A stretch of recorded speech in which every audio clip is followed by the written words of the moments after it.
Bonjour tout le monde, bienvenue au show Pré-investir avec Matt et JP. Aujourd'hui, on parle du day-to-day d'un courtier hypothécaire chez PMML. Stay tuned.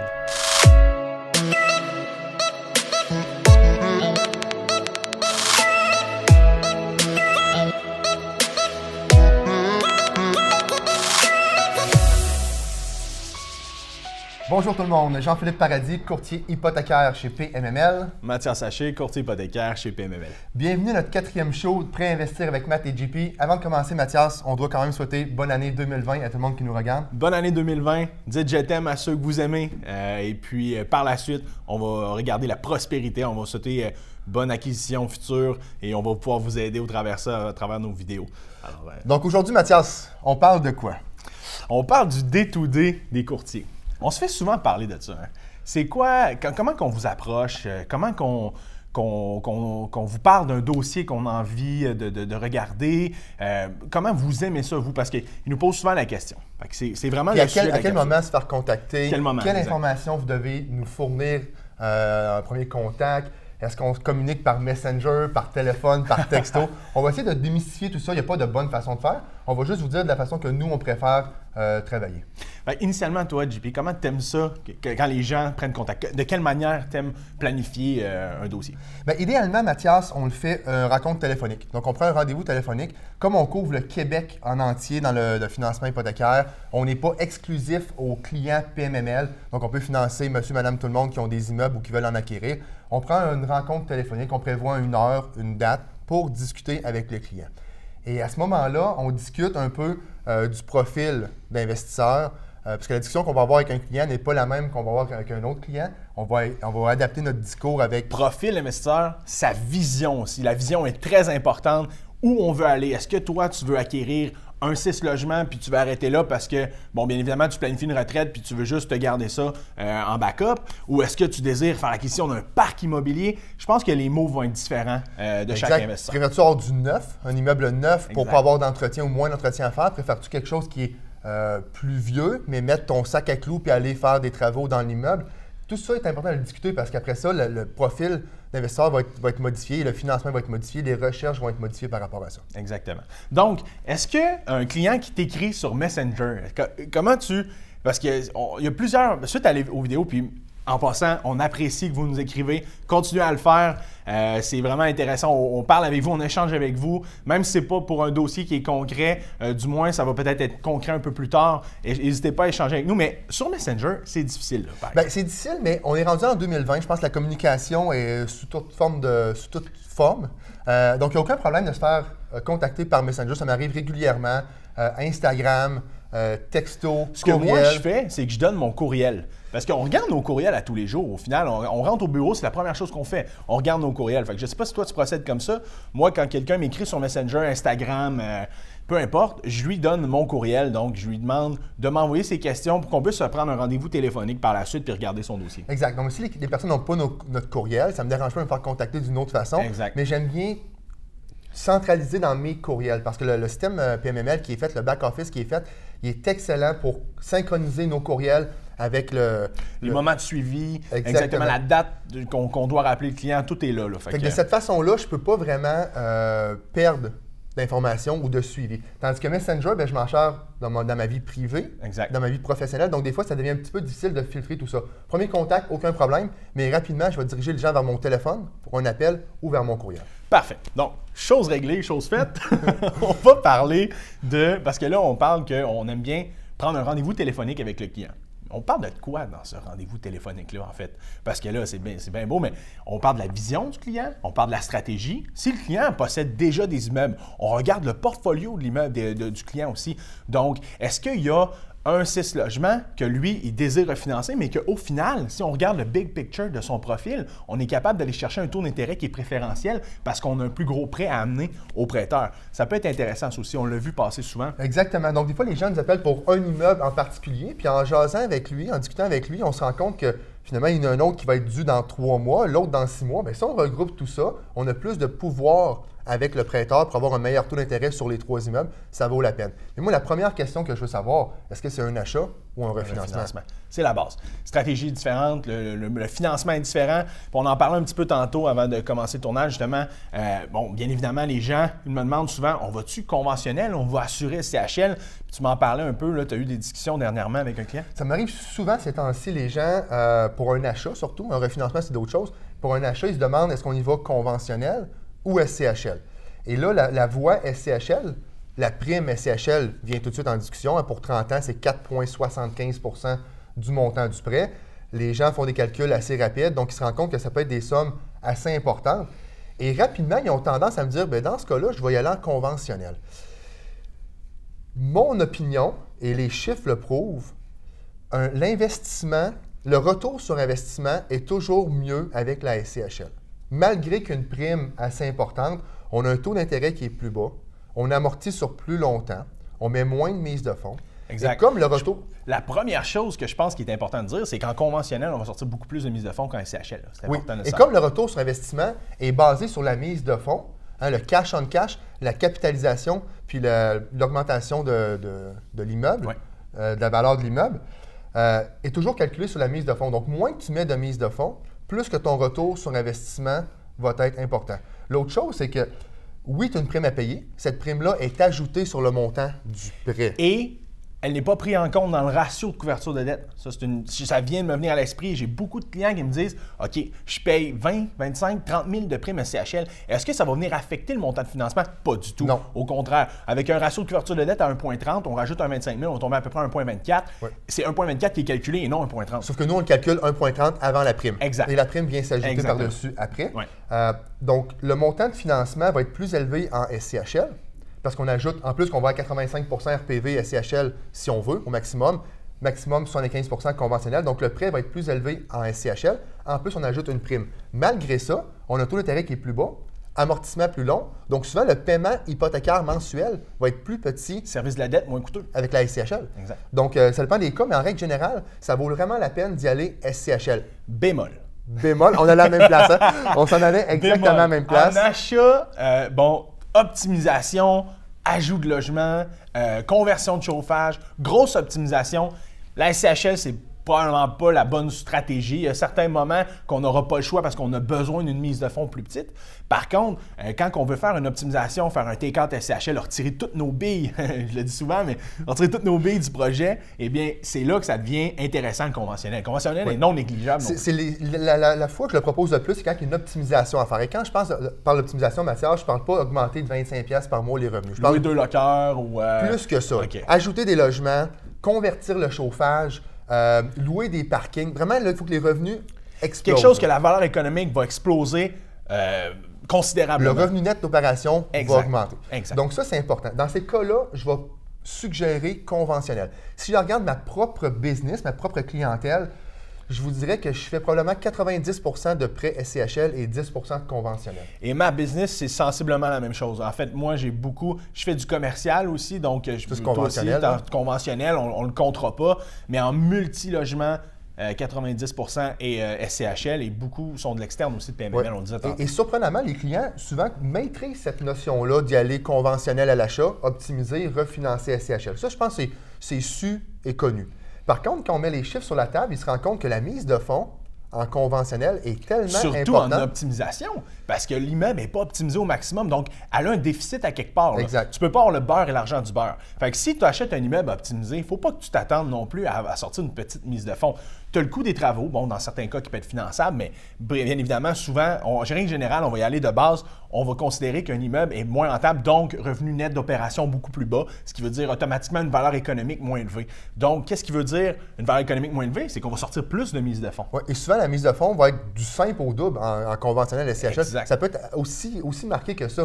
Donc, le client qui pensait sortir 150 000 de mise de fonds, puis je lui annonce qu'il faut qu'il en sorte 300 000 en conventionnel, plus le coût des travaux, Bien, souvent, ils n'ont Ben, pas la capacité Il financière. faut avoir une poche qui est assez creuse, des partenaires passifs ou, si on est capable de le faire, tant mieux, c'est le but. On va pouvoir faire des stratégies financières avec des balances de vente. Bien évidemment, il faut faire attention, les balances de vente ne sont pas là pour compenser un manque de mise de fonds, mais bien pour adosser au prêt, sachant que le client a déjà l'actif en main. C'est important de le savoir. Exact. Donc, c'est dans les cas que je peux proposer, suggérer d'y aller en conventionnel. Puis il y a beaucoup de clients, pas beaucoup, il y a des clients que malheureusement, ils doivent y aller à contre-cœur avec la SCHL. Ils se rendent compte que ça prend beaucoup de sous, beaucoup d'argent pour y aller en conventionnel. Ils vont y aller à SCHL, ils vont mettre moins de mise de fonds. L'optimisation, ils vont la faire de façon progressive au cours des 5 ans. C'est ce que j'ai vu, parce qu'il y a des clients qui achètent, sont à leur première ou deuxième achat. Donc, ce n'est pas des investisseurs aguerris comme on a reçu un peu plus tôt, là, Jean-François Picard, que lui, il n'est pas à son premier deal. Là, fait que souvent, là, des fois, là, un ajout de logement peut paraître facile a priori, mais on peut parler d'une optimisation qui peut prendre plusieurs mois, voire des années. Donc, le T4 SCHL, après un an, on parle d'investisseurs aguerris parce qu'on ne sait jamais ce qu'on peut rencontrer comme problème dans un immeuble aussi. Ça reste la brique et du bois. Exact. Donc, ça, c'est un petit peu on a parlé d'achat, donc SCHL conventionnel. En refinancement, en règle générale, si je regarde un peu les dossiers que je fais, je refinance presque toujours SCHL. C'est rare que ça m'est arrivé de refinancer conventionnel, mais la plupart du temps, on refinance SCHL. Et tu avais un bon point tout à l'heure avant qu'on rentre en onde. On n'est pas obligé de refinancer à pleine capacité SCHL. Exact. Moi, j'ai beaucoup de clients qui me contactent et me disent « Mathias, j'ai écouté tes capsules, j'ai regardé ça, écoute, je suis prêt à payer une prime un peu moins élevée. » Donc, la prime, la SCHL n'oblige pas d'aller à 4,75 %. Tout dépendamment de la valeur marchande de notre immeuble, on l'a expliqué, on prend des comparables qui sont avantageux pour nos clients, mais on est là pour ça, on est là pour leur faire sauver de l'argent.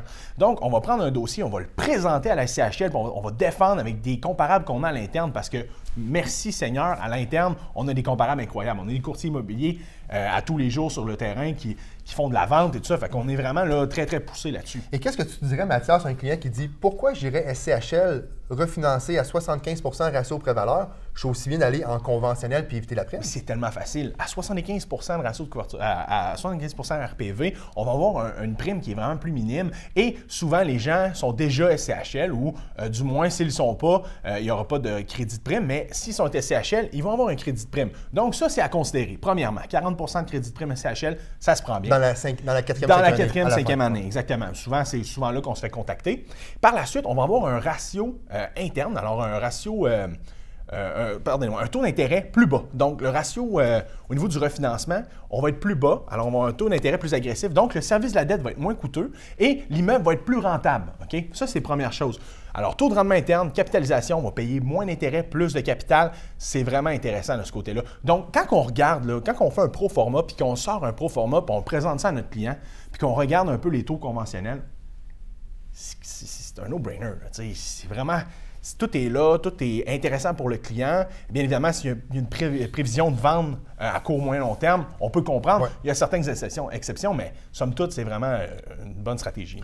Parfait. Mathias, c'est quand que tu aimes te faire contacter? Est-ce que c'est le client il a 10 immeubles qu'il a identifiés, il veut acheter, il ne sait pas lequel? Veux-tu te faire contacter à ce moment-là, plus tard dans le processus? J'ai des clients qui ont, des grosses ambitions. Il y a 10 immeubles. Puis, bien évidemment, si je calculais 10 immeubles ou 5 immeubles à chaque client, j'aurais plus de temps pour traiter mes dossiers, puis j'aurais plus de temps pour calculer des immeubles qui ont des promesses d'achat acceptées. Donc, somme toute, règle générale, on aime bien quand la promesse d'achat est signée puis qu'on va de l'avant. Par contre, et là, je tiens mordicus sur ce point-là, ça ne nous dérange pas de vous calculer vos immeubles. Par contre, moi, ce que je veux, c'est que le client ait fait son effort avant. Pas qu'il m'arrive avec un immeuble, il me shoot les chiffres, puis que ce soit moi qui apprenne que l'immeuble, finalement, n'est pas intéressant. Tu comprends? Donc, tu veux qu'il y ait un petit peu de recherche, un petit peu de calcul de base. Un petit peu de recherche. Je ne vous demande pas d'établir une valeur économique de financement, de me regarder le TGA. Ça, je m'en occupe. Faites juste votre due diligence. Regardez si le secteur vous convient, la démographie, le type de locataire dans ce secteur-là, la shape de l'immeuble en général, le gage, comment il est le gage. Et par la suite, une fois que vous allez avoir vos calculs de rentabilité, de votre côté, puis ça peut être aussi simple que revenus, dépenses, on rajoute l'entretien puis l'administration, tu établis un prix par porte. Moi, ça me va. Tu m'envoies le dossier? Et surtout, est-ce que le client a la mise de fonds pour ça? La mise de fonds, bien évidemment. Si on a 50 000 à disposition, puis on regarde des immeubles d'1 million, il va manquer de l'argent quelque part. Exact, c'est ça. Alors, c'est sûr que, mise de fonds, il y en a plusieurs types de catégories. On ne rentrera pas dans les détails, mais marge de crédit, mise de fonds, tout ça. Donc, de mon côté, moi, c'est ça. J'aime bien avoir quelqu'un qui a fait un peu de travail. Bon, nécessairement, je ne lui demande pas d'avoir fait tout le travail. Je veux juste qu'il soit conscient de l'immeuble qu'il a en main. Parce que des fois, je brise des rêves. Hein? C'est poche, là, mais je dis, écoute, t'as-tu calculé un petit peu? Parce que là, il est déficitaire, ton immeuble. Là, fait que, bref, somme toute, en tout cas, à ce prix-là, du moins. Et toi, JP, comment t'aimes? Ben, c'est un petit peu la même chose. Donc, j'ai aucun problème de calculer pour les clients. Peut-être pas 10 par client, mais j'aime ça qu'ils fassent un peu un screening là-dedans, puis ils passent de 10 à 1 ou 2. Là, je vais les calculer. Puis surtout le client qui est prêt à aller de l'avant. S'il est prêt à acheter dans 2 ans, c'est peut-être pas le moment de me contacter. Exact. Il est prêt à acheter, c'est pas lequel immeuble, il veut prendre la bonne décision. Parfait, il me contacte. Et après ça, il fait une promesse d'achat. C'est le bon moment. Exact. Puis, on parlait tantôt de mise de fonds. Tu me vois venir. Une préqualification. Donc, j'appelle Jean-Philippe Paradis, je dis JP, j'ai un immeuble, je veux que tu me préqualifies. Le courtier me demande de me préqualifier. Qu'est-ce que tu dis à ça? Ben, je vais dire, écoute, Matt, dans le commercial, ça n'existe pas une préqualification. C'est une notion de résidentiel. Résidentiel, ils en font des préqualifications. Oui, Matt, parce que dans le résidentiel, on qualifie l'emprunteur sur ses propres revenus, ses ratios d'endettement ABD, personnels. ATD, Exactement. Dans le commercial, multilogement, on est plutôt sur la bâtisse elle-même, sur l'immeuble. On calcule les ratios internes de l'immeuble. Donc, tant que je n'ai pas d'immeuble, je ne peux pas te dire combien de financement je vais avoir. Ce que je relance la question, quand les gens me disent « Est-ce que je peux être prêt à prouver? » Je vais relancer la question en disant « Quelle mise de fonds tu as à disposition? » Exactement. Est-ce que, parce que tout dépendamment du gage, on regarde le gage en premier lieu, le gage en tant que tel, l'immeuble. Si le client est solide, il y a une mise de fonds béton, on est capable d'être conventionnel SCHL, on a de la capacité de réinjection, il y a de l'expérience au dossier, tout ça mélangé ensemble, mais qui m'arrive avec un immeuble qui ne se qualifie pas lui-même. Ça ne fonctionnera pas. C'est ça. Donc, ceux qui sont habitués de faire du multilogement dans les courtiers immobiliers, tout le monde qui baigne là-dedans le savent que ça n'existe pas. Donc, si on vous demande pour visiter l'immeuble, amène-moi une préapprobation, parce que la personne, elle vient du monde résidentiel. Je pense que le moyen de fournir la plus belle preuve pour un courtier, c'est de dire, regarde, l'expliquer, parce que c'est pas tous les courtiers qui sont habitués au commercial, puis c'est correct. Oui. Puis en fait, c'est entre autres pourquoi on se spécialise là-dedans, on fait que ça, c'est que c'était un autre monde complètement. Donc, d'amener une preuve de mise de fonds et de dire, regarde, moi j'ai les fonds, OK, si ton immeuble a de l'allure, on va passer puis ça va être super. Maintenant, on va s'entendre sur c'est quoi les ententes qu'on va ensemble? Est-ce qu'on négocie le prix pour telle raison? Mais exact. Rendu là, ça, c'est pas une question de se péter les bretelles, c'est juste de dire la vérité. On est 3 investisseurs, capable. On a 100 000 chacun, on a 300 000, qu'est-ce qu'on peut se permettre? Ou on a 25 000 chacun, on est 5, qu'est-ce qu'on peut se permettre? Exact. Donc, il faut vraiment dire la vérité parce que si on ment dès le départ, bien, tout le reste En fait, c'est que le courtier immobilier va perdre du temps, malheureusement. Le vendeur va perdre du temps. Les courtiers hypothécaires futurs, nous, on va arriver et on va déceler au départ le manque de mise de fonds. Par contre, il y a des moyens d'être créatif. Il y a des moyens d'aller chercher des marges de crédit. Il y a des moyens d'aller chercher des balances de vente en conventionnel dans certains cas. Des dons. Des dons, des prêts privés limite, tout dépendamment. Des immeubles qui sont vides complètement, qui demandent une mise de fonds plus intense. Nous, on a des prêteurs qui sont capables de le faire, exactement. Donc, il y a plein de stratégies qu'on peut mettre en place, mais quand même, là, on parle un peu de financement haute voltige, là, quand on parle de tout ça. Mais si on reste de base, là, la question que tu me posais à la base, c'était la préqualification. Donc, ça n'existe pas. On est plus en train de demander c'est quoi la mise de fonds qu'on a pour pouvoir avoir un ballpark. Qu'est-ce que je peux me permettre? Un 6 logements à 600 000 ou un 12 à 1 million? Où je peux jouer là-dedans? Exactement. Puis ton 12 logements, s'il est neuf, peut-être qu'il va demander moins de mise de fonds qu'un immeuble 12 logements qui a de l'optimisation à mettre beaucoup dedans. Ben oui, parce qu'on peut financer sur 40 ans un œuvre versus 30 ans. Donc, tout ça, il faut discuter avec le client pour savoir. Puis, les étapes, JP, parce que là, on découle, puis on parle vite aussi, parce qu'on a beaucoup de contenu, puis on veut vous mettre ça en vidéo. Les étapes, en fait, quand que la PA est acceptée, tu as fait ton calcul, l'inspection est faite, le due diligence du client est fait, qu'est-ce qu'on fait? OK, la PA est acceptée, promesse d'achat est acceptée. J'ai fait au préalable les calculs avec lui. On sait que la mise de fonds va être de X ou Y. On est prêt à lancer le processus. Donc, j'envoie la liste de documents requis. C'est une liste d'épicerie qui peut des fois faire peur. Quand on la voit arriver dans sa boîte de courriel, on dit ça prend tout ça. Finalement, c'est pas si pire que ça. Il faut juste être à l'ordre, rapport d'impôt, avis de cotisation. Il faut juste être bien classé. Et bémol, en passant, si vous êtes un investisseur sur le marché, vous êtes activement à la recherche d'un immeuble, préparez vos documents à l'avance. S'il vous plaît, vous allez sauver du temps énorme. Vous allez être prêt à nous donner tout ça en main et nous, après ça, par la suite, le processus va s'enclencher. Si on reçoit des documents petit peu par petit peu, on doit vérifier, tout le temps faire des vérifications. Si vous voulez la clé, là, ayez vos documents en main tout de suite, là, vous allez avoir un délai beaucoup moins grand. Donc, documents qui sont prêts, j'envoie la liste de documents, les clients me renvoient les documents par courriel. En règle générale, comme on le dit, on peut les rencontrer, nos clients, on n'a aucun problème à les rencontrer, au contraire. Mais vu qu'on parcourt, comme je disais tout à l'heure, un grand territoire, très souvent, c'est par courriel qu'on reçoit les documents. Un lien Dropbox, un lien Google Drive. On est à l'aise, on est adapté à tout. On est habitué à tout. Même des fax. Même des fax. Je pensais que c'est en 86, ça, mais en tout cas. Non. L'autre chose, c'est qu'après ça, on prépare le contrat de courtage. Mais ça, on a déjà discuté en règle générale avec le client. Donc, on fait juste mettre ça sur papier, qu'est-ce qu'on a dit. On envoie le contrat de courtage. Contrat de courtage qui est, l'OASIC nous oblige et bientôt l'AMF. L'AMF, bientôt. On pourra faire une autre capsule là-dessus en plus. Mais le contrat de courtage, bien évidemment, pour représenter notre client, pour bien expliquer au niveau de toutes les modalités qu'on a parlé au départ. Fait que tout est là, sur papier, le montant. Montant du prêt, tout l'intérêt qu'on pense avoir. CMB plus, combien. L'amortissement, le terme. Donc, tout ça est mis sur le document. Une fois que tout est reçu, on a une équipe incroyable au bureau qui va travailler les documents. C'est la ruche. Moi, j'appelle la ruche. Ils sont incroyables, l'équipe au bureau. Ils vont regarder document par document. Ils vont voir des choses qu'on n'a pas vues. Ouais. Ils vont vraiment... Des taxes municipales qu'on a reçues, des fois, c'est l'année 2019. On vient de commencer 2020. Donc, ils vont nous dire c'est pas le bon compte de taxes qu'on a, il n'est pas à jour. Parce que, tu sais, sachez qu'on a quand même plusieurs clients. Donc, quand on reçoit les documents, on regarde, mais l'erreur est humaine dans le sens on regarde, on a une certaine vitesse pour tout regarder les documents. Quand on transfère les documents, on a une double vérification. Donc, on prévoit en fait le fait qu'on se ferait peut-être taper ses doigts par un prêteur ou par la SCHL directement. Exactement. Donc, souvent, c'est les personnes du bureau qui vont envoyer le courriel au client. Des fois, c'est nous, des fois, c'est le bureau. Ça dépend des fois. Et là, c'est un message que je lance aux gens qui nous regardent.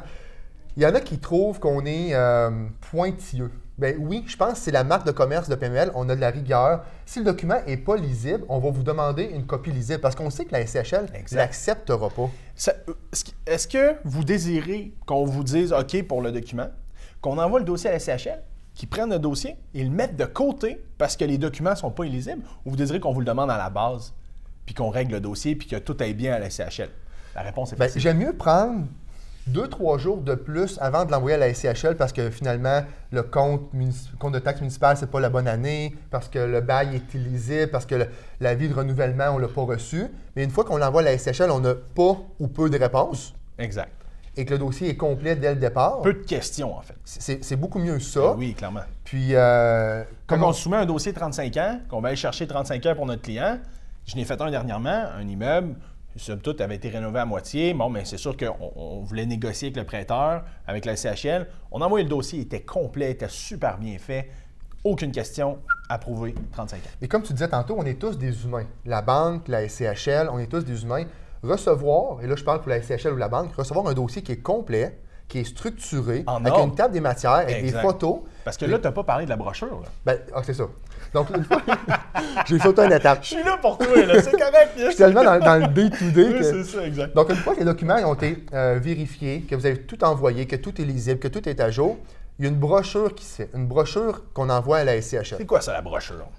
C'est les documents qui sont mis en ordre, avec vraiment dans l'ordre que le prêteur. Une belle photo de l'immeuble. Une belle photo. Qui est le courtier hypothécaire? Qui sont les clients? On décrit les clients. Qu'est-ce que vous faites? Qui sont les clients? Des fois, là, souvent, puis ça m'arrive dans certains dossiers, des clients que c'est des premiers acheteurs. La SCHL me dit, ont-tu de l'expérience? Va voir ma brochure. Exactement. On explique la structure d'achat. C'est une compagnie qui achète non personnel. Qui sont les actionnaires derrière ça? Ils ont-tu fait des formations? Ça va jusque-là. Mes clients ont fait des formations X ou Y. Ça fait 2 ans qu'ils se préparent. Ils font l'achat parce que oui, un 7 ou un 8 logements pour un premier acheteur, la SCHL peut refuser le dossier. Mais ils vont demander l'expérience de gestion. Puis si on n'a pas d'expérience de gestion, on va se faire questionner. Donc, ça l'explique un peu dans la brochure. Qu'est-ce qu'on met? Alors, on met vraiment énormément d'informations pour que le souscripteur, quand il arrive, qu'il voit notre brochure, dise « Ah, c'est PML, cool, ça va être facile. » Exact. C'est là que je voulais en venir. Donc, j'ai sauté l'étape de la brochure, mais c'est là que je m'en allais. Puis la brochure, pour 2-3 investisseurs, là, une compagnie, disons, puis 2-3 personnes actionnaires, c'est pas rare que les brochures ont 200 pages. Ouais. Donc, ça vous donne un petit peu l'ampleur. Oui, fournissez-vous beaucoup de documents, mais tout ce qu'on met ensemble, c'est énorme. Bureau de crédit, rôle d'évaluation municipale, on sort plein de choses, puis l'immeuble, la brochure, elle est complète. Et quand... Certificat de localisation. Oui. Et quand la SCHL, le souscripteur, prend ça en charge, je ne veux pas dire qu'il fait du favoritisme, c'est pas vrai. Il prend tous les dossiers qui se fait soumettre, puis il les traite un après l'autre, c'est normal.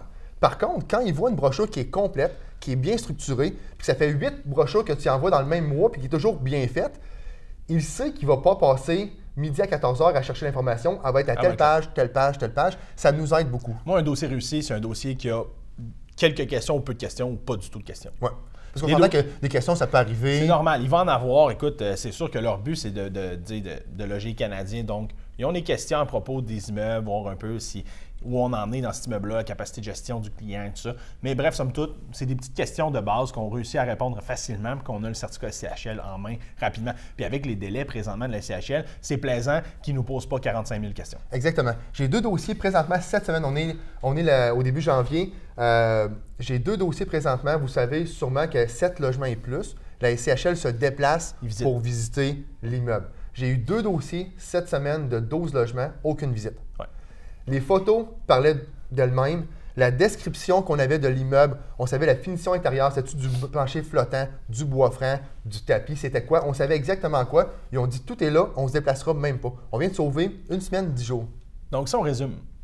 La ruche de PMML travaille votre dossier. On est pointilleux, on vous demande, mais quand le dossier est parti, il est parti et on est complet. Donc, c'est un avantage incroyable. Et si on termine le processus, une fois que la SCHL a pris son délai de, on va dire 8 semaines, à peu près, de prise en charge, oui, c'est long, ça va tout s'améliorer, on ne le sait pas. On regarde un peu dans l'ouest du Canada, c'est déjà du 8, 10, 12 semaines. Donc, au Québec, on peut dire... On était un peu chanceux. On peut le dire. On était à 3-4 semaines, voilà 1 an, on est rendu à 8 semaines. À un moment donné, il faut que l'hémorragie arrête, mais bon, c'est la vie. 8 semaines de délai de prise en charge. Traiter le dossier, ça va assez vite. Hein. Une semaine, 2 semaines, on a le certificat SCHL. On va dire 2 semaines, certificat SCHL. La banque va peut-être prendre un autre 2 semaines pour faire son processus. On va fixer le taux à ce moment-là. On envoie ça chez le notaire. On passe chez le notaire pour notarier.